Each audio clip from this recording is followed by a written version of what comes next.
Radhe Radhe listeners, video को share करना मत भूलिएगा। तो चलिए स्टार्ट करते हैं। 80 घाट, दक्षिण से उत्तर की ओर जाते हुए पहला घाट, वरुणा और 80 नदियों के संगम का घाट, संतों का घाट, चंटों का घाट, कवियों का घाट, छवियों का घाट, गंजेड़ियों का घाट, भंगेड़ियों का घाट, मेरा घाट, दादा का घाट, हमारा घाट। भैया दूठे चाय, दादा ने घाट पर बैठते ही कहा। थोड़ा सा भूंजा भी मंगा लो, मैंने कहा। घंटा ले लो, बाप हमारे टकसाल खोले बैठे हैं ना। पहले बताओ, कल क्या बात कर रहे थे फैकल्टी गेट पे, दादा ने कहा। तुमको कैसे मालूम, मैंने गंगा जी में कंकड़ फेंकते हुए कहा। फैकल्टी का गोजर हॉस्टल आते आते अजगर हो जाता है बाबा। तुम बताओ, कल क्या बात किए, दादा ने दोनों हाथों में चाय का कुल्हड़ लेते हुए कहा। अच्छा दादा, एक बात बताओ, तुम कभी किसी लड़की को प्रपोज किए हो, मैंने दादा के हाथों से चाय लेते हुए कहा। बीकॉम में एगो में बोले थे, आई लव यू, दादा ने कहा। फिर मैंने पूछा। फिर लड़की बोली ओके। साला हमको आज तक समझ नहीं आया कि आई लव यू का जवाब ओके कैसे हुआ। यस नो, कुत्ता कमीना, जानू पागल, कुछ भी बोलती, आईने में शक्ल या पाव का चप्पल दिखाती, लेकिन ओके का क्या मतलब, दादा ने चाय पीते हुए कहा। अबे हंसाओ मत, मर जाएंगे, चाय मेरे नाक में चली गई थी। हाँ साले हंस लो, अभी तुम्हारा फंसा है ना, अब हम हंसेंगे, पूरा भगवान दास हंसेगा, दादा ने कुल्हड़ फेंकते हुए कहा। चलो अब हॉस्टल चला जाए, मन नहीं लग रहा अब यहाँ, मैंने घाट पर से उठते हुए कहा। रुको भाई, मन तो तुम्हारा अब लगेगा, उधर देखो, नाव से कौन आ रहा है, दादा ने उस पार से आती एक नाव की ओर इशारा करते हुए कहा। शिखा नाव से उतर रही थी। ओ तेरी, नाव से गंगा विहार, वो भी मेरे बिना। चलो बेटा, तुम हॉस्टल जाओ, हम आते हैं, मैंने दादा से कहा और सीढ़ियाँ उतरने लगा। हो गया, आ गई ना दोस्ती के बीच में लड़की। बहुत दोस्त दोस्त करते थे, साला 70 गिलास तो मैंगो शेक पी गए और आज निकल लिए ना। जाओ, आज से दोस्ती खत्म, खर्चा अपना अपना। दादा की आवाज़ तब तक पीछा करती रही जब तक मैं नाव के पास नहीं पहुंच गया। हेलो, मैंने नाव के पास रुककर कहा। तुम यहाँ क्या कर रहे हो, शिखा ने कहा। अब हम तो लफंगे हैं, कहीं भी जा सकते हैं। वैसे अभी 80 घाट पे तुलसीदास को ढूंढ रहे हैं, उनको पिज़्ज़ा खिलाना है, मैंने हंसते हुए कहा। आई एम नॉट अम्यूज्ड, शिखा ने मुंह बिचकाते हुए कहा। सुनो, यहाँ एक फेमस रेस्तरा है, पिज़्ज़ेरिया, यहाँ का मशरूम पिज़्ज़ा काफ़ी बढ़िया होता है, मैंने पिज़्ज़ेरिया की ओर इशारा करते हुए कहा। थैंक्स फॉर द इन्फॉर्मेशन, उसने अनमने से कहा। क्या हम वहाँ 10 मिनट बैठ सकते हैं, मैंने लगभग रिक्वेस्ट करते हुए कहा। क्यों, उसने नाव वाले को पैसे देते हुए कहा। क्योंकि अभी अभी एक जेब काटी है और लफंगों का भी उसूल होता है, जहाँ का पैसा वहीं खर्च करते हैं। मेरा पैसा खर्च नहीं हो रहा है, इसीलिए रिक्वेस्ट कर रहा हूँ, मैंने कहा। मानोगी नहीं, उसने आँख दिखाते हुए कहा। एक बार तुम मान जाओ, मैंने फिर रिक्वेस्ट किया। अच्छा चलो, लेकिन बस 10 मिनट, मुझे हॉस्टल भी जाना है, उसने जान छुड़ानी चाहिए। अगर वो 10 मिनट में पिज़्ज़ा तैयार कर दे और तुम खा भी लो तो मुझे कोई एतराज़ नहीं, मैंने कहा। पिज़्ज़ेरिया 80 घाट से ऊपर की ओर बना पिज़्ज़ा पॉइंट, विदेशी टूरिस्टों का मीटिंग जॉइंट। एक पिज़्ज़ा ऑर्डर कर आप पूरी शाम गंगा की लहरों का आनंद ले सकते हैं, लेकिन मेरे पास पूरी शाम नहीं, महज 10 मिनट थे, मैं एक भी पल गंवाना नहीं चाहता था। पिज़्ज़ेरिया पहुंचकर एक टेबल पर बैठते ही मैंने मेन्यू कार्ड उठा लिया। तुम ऑर्डर करो, मैंने मेन्यू कार्ड शिखा की ओर बढ़ाते हुए कहा। चलो, इतनी समझ तो है तुम में, 2 mushroom pizza, is it okay, उसने मुझसे पूछा। हाँ, मैंने हामी भरी और उससे कहा। तो तुम मुझे नीरा लफंगा ही समझती हो, तुम करते क्या हो, पढ़ाई तो करते नहीं तुम, क्लास भी तुम्हारी कैंटीन में चलती है, कंबाइंड क्लासेस में भी बस तुम्हें प्रॉक्सी करते देखा है, तुम करते क्या हो, उसने कहा। पोएट्रीज करता हूँ, सपने देखता हूँ, मैंने उसकी आंखों में देखते हुए कहा। तो आर्ट्स फैकल्टी में जाते, यहाँ क्यों आ गए, उसने छूटते ही कहा। तुम नहीं थी ना वहाँ, वरना हिस्ट्री, सिविक्स, ज्योग्राफी कुछ भी ले लेता, मैंने अपनी आंखें उसकी आंखों से हटाए बगैर कहा। तुम बातें अच्छी करते हो, पोएट्रीज भी ऐसी ही करते हो, कुछ सुनाओ, उसने कहा। सुनाने पर मुझे क्या मिलेगा, मैंने चांस लिया। तुम शर्त रखने की पोजीशन में हो क्या, उसने आंखें दिखाते हुए कहा। यार ये गलत बात है, आर्टिस्ट की कदर कम से कम बनारस में तो होनी चाहिए, मैंने स्लाइस उठाते हुए कहा। अच्छा चलो, अगर पसंद आई तो अगली ट्रीट मेरी तरफ से, मगर पसंद आनी चाहिए, उसने पिज़्ज़ा पर चिली फ्लेक्स डालते हुए कहा, ओके, थोड़े उर्दू वर्ड्स भी होंगे।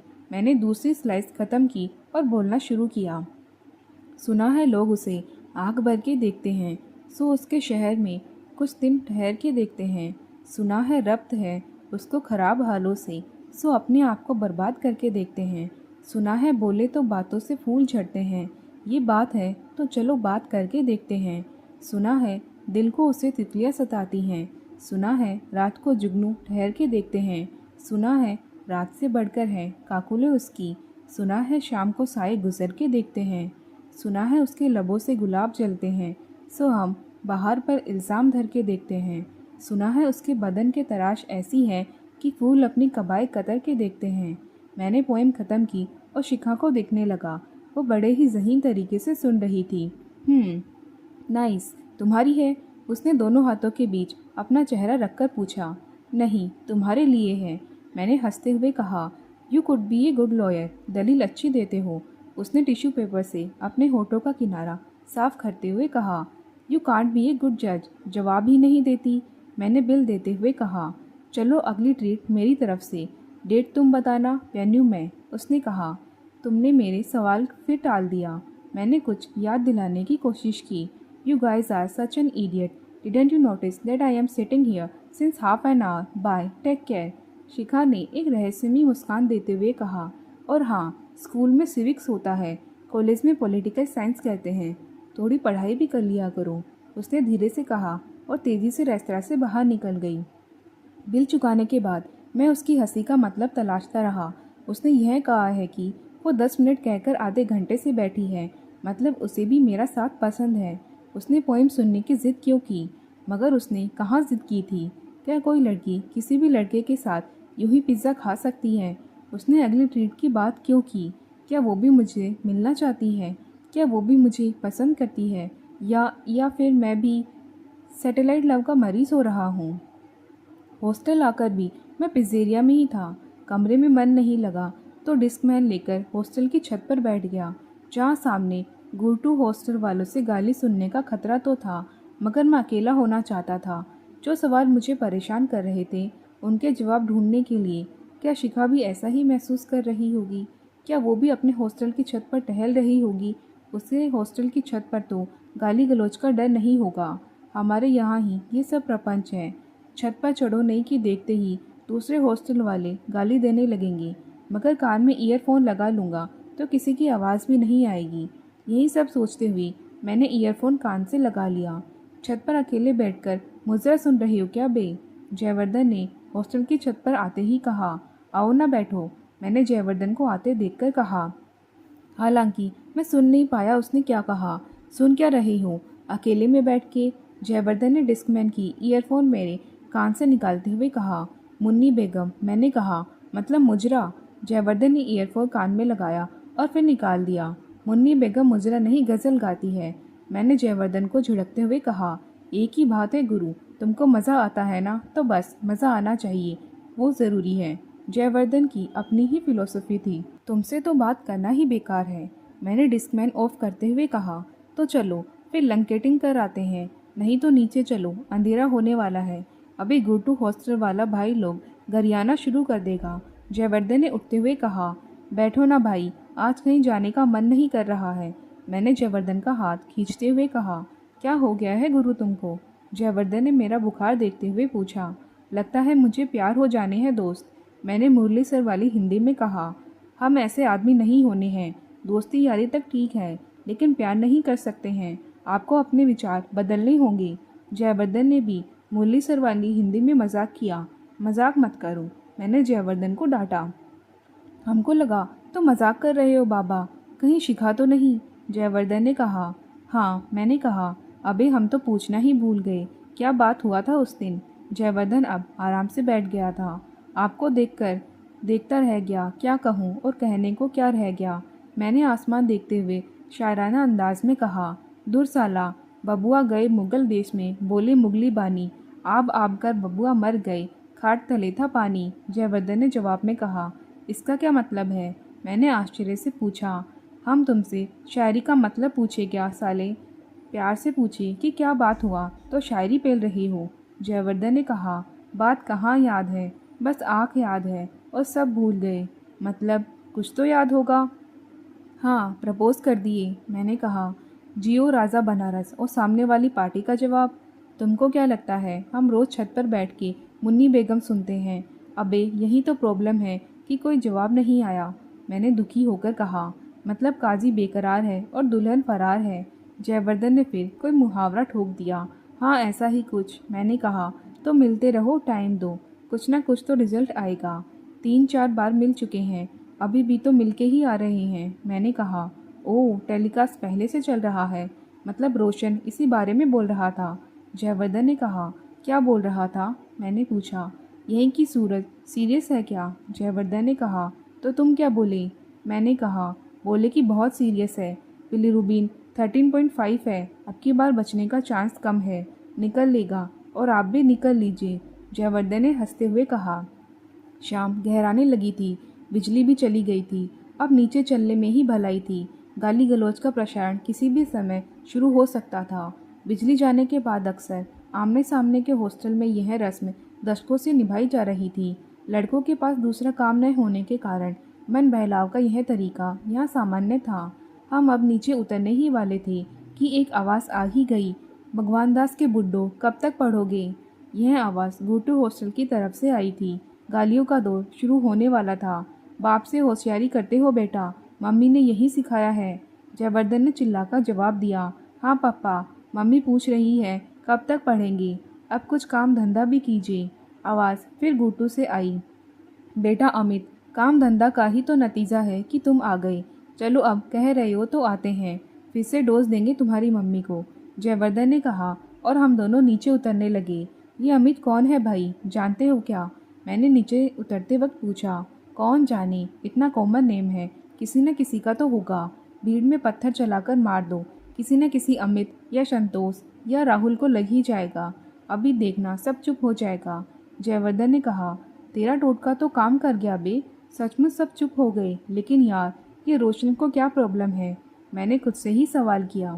प्रोजेक्ट और प्रेजेंटेशन के बहाने ही सही, लेकिन अब मेरी बात शिखा से होने लगी थी। अब कम से कम असाइनमेंट्स के लिए हमें किसी की भी जी हजूरी नहीं करनी थी। शिखा जो प्रोजेक्ट सेक्शन बी में जमा करती, वही प्रोजेक्ट हम तीनों सेक्शन ए के लिए जमा कर देते। इस तरह शिखा का आना हम तीनों के लिए मन मांगी मुराद के पूरा होने जैसा था। अक्सर कैंटीन में मैं अपने दोस्तों को छोड़कर शिखा के पास जा बैठता और मेरे दोनों दोस्त भी इसका बुरा नहीं मानते। आखिर प्रोजेक्ट और असाइनमेंट्स का सवाल जो था, हाँ एक बात ज़रूर थी कि शिखा मॉडर्न पेन कंपनी वाले झगड़े के बाद दादा से बात नहीं करती थी और इसी कारण उसने जयवर्धन से भी कभी बात नहीं की, लेकिन कभी मुझे उनके दोस्ती के लिए मना भी नहीं किया। वो अक्सर मॉडर्न पेन कंपनी वाली बात से नाराज़ हो जाती, इसलिए मैं भी उस बात को छेड़ता नहीं था। आज कंबाइंड क्लास थी और बदकिस्मती से आज क्लास में हम तीनों में से कोई भी नहीं था। हम तीनों क्लास के बाहर खड़े थे। क्लास ख़त्म हो गया। श्रीवास्तव सर अटेंडेंस लेने वाले हैं। जैसे ही रोल नंबर 10 पर पहुंचेंगे, चुपचाप पैर दबाकर घुसना है, मैंने क्लासरूम के बाहर से दरवाजे के कोने से झांकते हुए कहा।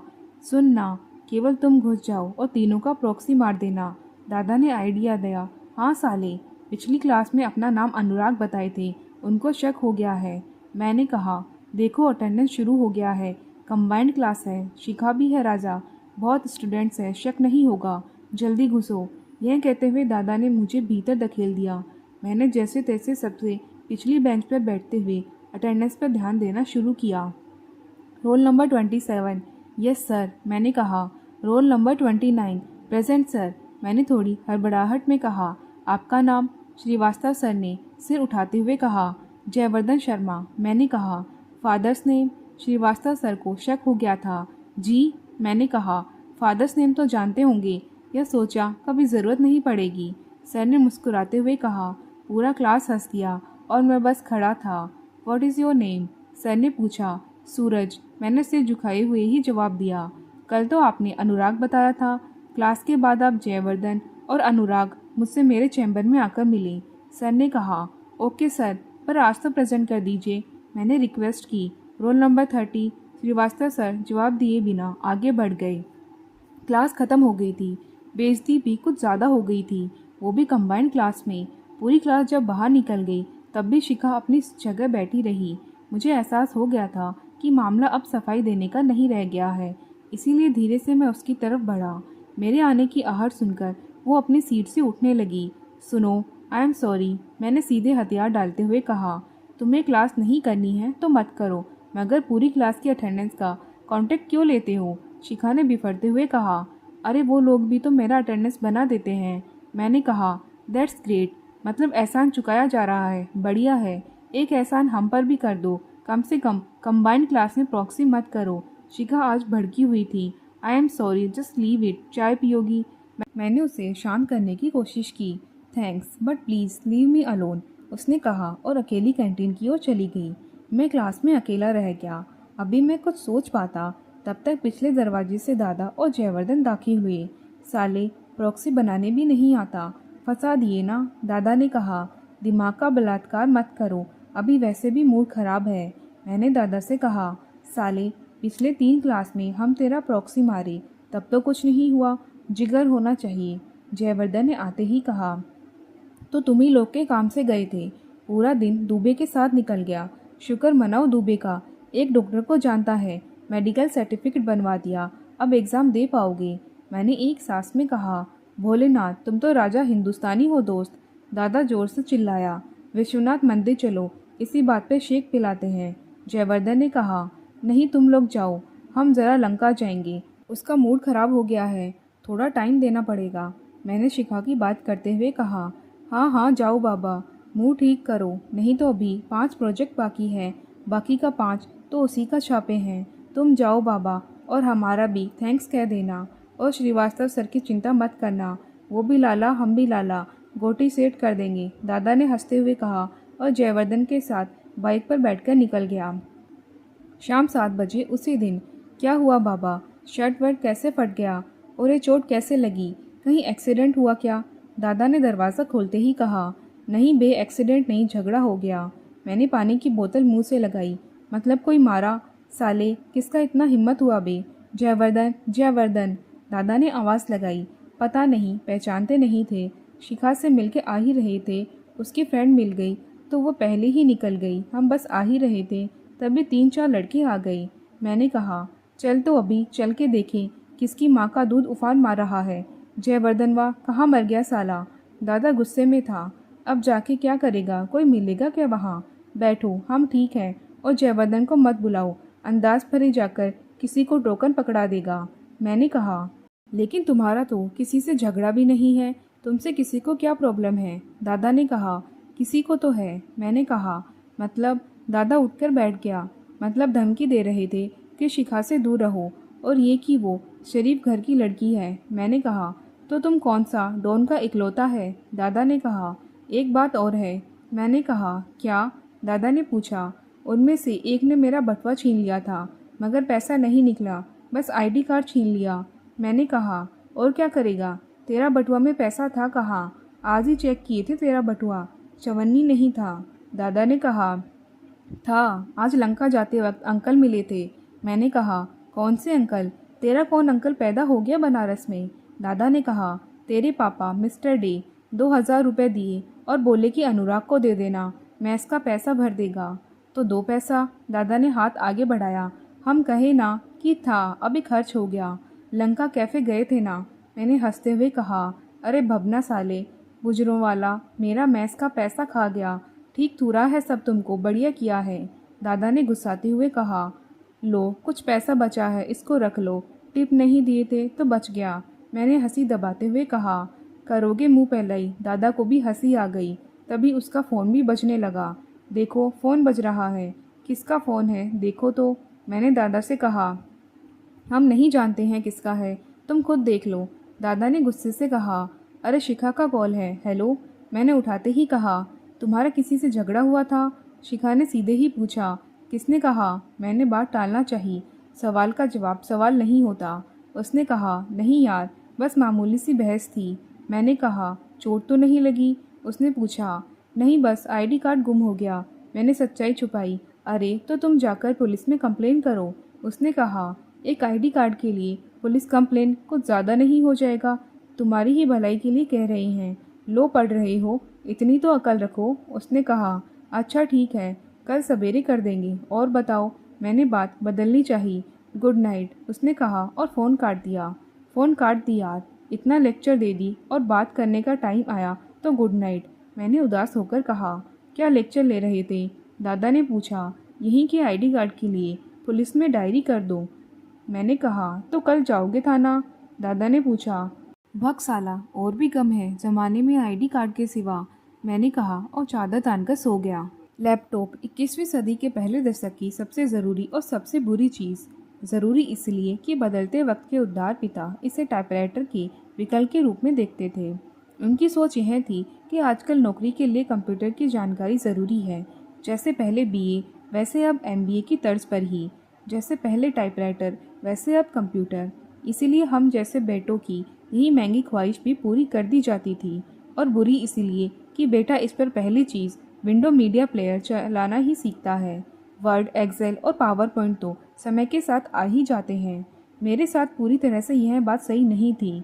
जब आईटी के बयार थी तब मैं भी इससे अछूता नहीं था और सारे दोस्तों की तरह एमसीए ही करना चाहता था, मगर ये हो न सका।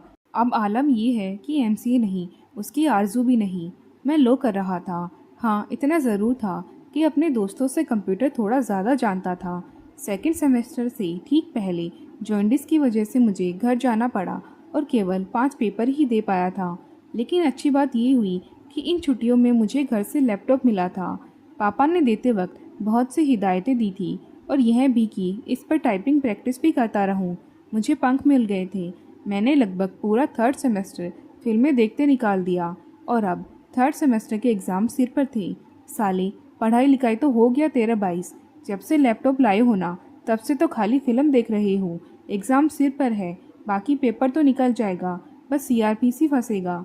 जयवर्धन परेशान था। और ऊपर से ही साला मेरा भी झंड किए हुए हैं, खाली फिल्म देखता है और हमको भी दिखाता है। दादा ने जयवर्धन का साथ देते हुए कहा, फिल्म देखते रहियो ना राजा, यही लिखना है सीआरपीसी में। वैसे ही सेकंड सेमेस्टर में खाली 5 पेपर में पास किए हो। जयवर्धन ने मुझसे कहा, 5 पेपर में पास नहीं किए हैं, 5 ही पेपर दिए थे जॉन्डिस के कारण। मैंने कहा, अरे ई तो बोल भी रहा है, बोलो मत राजा बनारस, फिल्में देखो, सीन निकल जाएगा। देखो दिलीप ताहिल पिटा रहे हैं, बायोस्कोप मिल गया तो जोते हुए हैं दिन रात। बाप के घी बाप की लकड़ी स्वाहा। जयवर्धन ने तमतमाते हुए कहा, तुम समझ नहीं रहे हो बाबा, it is not substantive law कि कुछ भी लिख के निकल जाएंगे। एक तो वैसे भी क्लास नहीं किए हैं, ऊपर से टफ भी है। दादा ने समझाने की कोशिश की, अबे इसको छोड़ो, इसका कॉपी तो दिलीप ताहिल लिखेगा और ब्रूसली चेक करेगा, हम लोग का कॉपी तो मुरली चेक करेगा। चलो कुछ रिवाइज कर लिया जाए, नहीं तो इसके साथ साथ हम लोग भी फेल हो जाएंगे। जयवर्धन ने दादा से कहा, कोई फेल नहीं होगा। मैंने कहा, काहे बे, पेपर ब्रूसली सर बना रहे हैं क्या? जयवर्धन ने ताना मारा। नहीं मुरली सर, मेरा जवाब सपाट था। लो, एकदम ब्रेकिंग न्यूज़ दिया है भाई। ये न्यूज़ भी यही काली भैंस दी है क्या? जयवर्धन लैपटॉप को भैंस कहता था। यही तो मुश्किल है कि पेपर मुरली सर बनाएंगे। बेटा जो पढ़ाए है ना वही पूछेंगे और पता ही नहीं है कि पढ़ाई क्या है। क्लास किए कितना हो साला, अटेंडेंस का भी चक्कर है। पता नहीं 75% होगा कि भी नहीं। कहते कहते दादा की सांस फूलने लगी। एग्ज़ाम से पहले पेपर हमारे पास होगा। मैंने बड़े यकीन से कहा, भाई बबुआ पागल हो गया है, जासूसी फिल्म देख देख के। टाइम मत खराब करो, हम कहते हैं चलो रिवाइज किया जाए। जयवर्धन अब धैर्य खो रहा था। सुन तो लो, कह क्या रहा है बाबा, और तुम बार बार रिवाइज रिवाइज क्या डट रहे हो? रिवाइज तब करते जब कुछ पढ़ा हो, कुछ पढ़े भी हो कि रिवाइज करोगे। हाँ बे तुम बोलो, पेपर कैसे आएगा? दादा ने मुझसे पूछा। तुम लोग मुरली सर का असाइनमेंट्स देखे हो कभी? मैंने दोनों से पूछा। हाँ, तो उसमें क्या खास है? दादा बोला, सारा असाइनमेंट एक खास फ़ॉन्ट टाहोमा में टाइप होता है। मैंने कहा, तो दादा आगे की बात जानना चाह रहा था। टाहोमा में जो चीज़ 4 पेज में टाइप होती है वो टाइम्स न्यू रोमन में कम से कम पेज में होता है। टाहोमा में अक्सर वो लोग टाइप करते हैं जिनको फ़ॉन्ट बदलना भी नहीं आता, मतलब नए लोग जिन्होंने अभी अभी कंप्यूटर या लैपटॉप लिया है, या ऐसे लोग जो 40 पार के हैं, या ऐसे लोग जिन्हें कंप्यूटर टाइपिंग बस उतनी ही मालूम है जितने से काम चल जाए। मैंने बात ख़त्म की। अच्छा, तो मतलब निकला कि मुरली सर कंप्यूटर टाइपिंग में नए हैं। दादा ने सिगरेट सुलगा ली। लेकिन इससे क्वेश्चन पेपर का क्या संबंध है? अब तक चुपचाप सुन रहे जयवर्धन ने अचानक कहा, संबंध है, गहरा संबंध है। मुरली सर को 15 अगस्त की स्पीच हिंदी में देनी है। वो हिंदी की स्पीच दूसरे से ही लिखवाएंगे। बस इतना करो कि मुरली सर तक यह बात पहुंचा दो कि सूरज यानी मेरी हिंदी बहुत अच्छी है, और वो जो तेलुगु लड़का है ना, अरे अपना जूनियर रविशंकर, उसको मेरे पास भेज दो। मैंने कहा, साला बाबा पता नहीं क्या पका रहा है। जयवर्धन बुदबुदाते हुए निकल गया। वह जानता था कि मुरली सर को 15 अगस्त का भाषण हिंदी में पढ़ना है। मुरली सर अगर किसी से इस बारे में बात करेंगे तो वो लड़का है कमलेश। कमलेश जिसने दोनों सेमेस्टर में टॉप किया है। इसीलिए वह सीधे लाइब्रेरी गया और कमलेश के ठीक पीछे वाली टेबल पर बैठ गया। बैठते ही उसने साथ बैठे लड़के से बात करनी शुरू कर दी। बीएचयू में एक से एक धुरंधर आता है सब चुन के, जयवर्धन बोला। सामने वाले को उसकी बात में कोई इंटरेस्ट नहीं था, मगर जयवर्धन उसकी रैगिंग ले चुका था, इसीलिए सुनना उसकी मजबूरी थी। जयवर्धन बोलता रहा, अभी पिछले साल की बात है, सूरज को गवर्नर से अवार्ड मिला है। बोलता नहीं है, पता चला है कि झारखंड गवर्नर का पहला हिंदी स्पीच वहीं लिखा था। और तो और दास्तोवस्की के वाइट नाइट्स का हिंदी अनुवाद भी किया है, हम खुद पढ़े हैं। जयवर्धन बोलता ही जा रहा था, बिना यह समझे कि सामने वाला न तो दोस्तोवस्की को जानता था, न ही गवर्नर को। लेकिन जयवर्धन यह जानता था कि कमलेश इन्हें बखूबी जानता है। कुछ देर और सुनने के बाद कमलेश उठकर लाइब्रेरी से बाहर चला गया। कमलेश ने उसकी बात सुनी या नहीं सुनी, जयवर्धन यह तो नहीं जान पाया, लेकिन अब उसका भी मन लाइब्रेरी में नहीं लग रहा था। तभी साथ बैठे लड़के ने पूछ लिया, भैया ये सूरज कौन है? चौप, लाइब्रेरी में बैठ के कहानी सुनने आया है। कौन जिला घर है जी? पूछी ना आची, हम दुल्ला के चाची। पढ़ाई करो बाबू, पढ़ाई करो, यही काम देगा। कहानी सुनने के लिए पूरा जिंदगी बाकी है। कहते हुए जयवर्धन भी लड़के को मुहावरे का मतलब समझता छोड़ लाइब्रेरी से बाहर निकल गया। जारी है।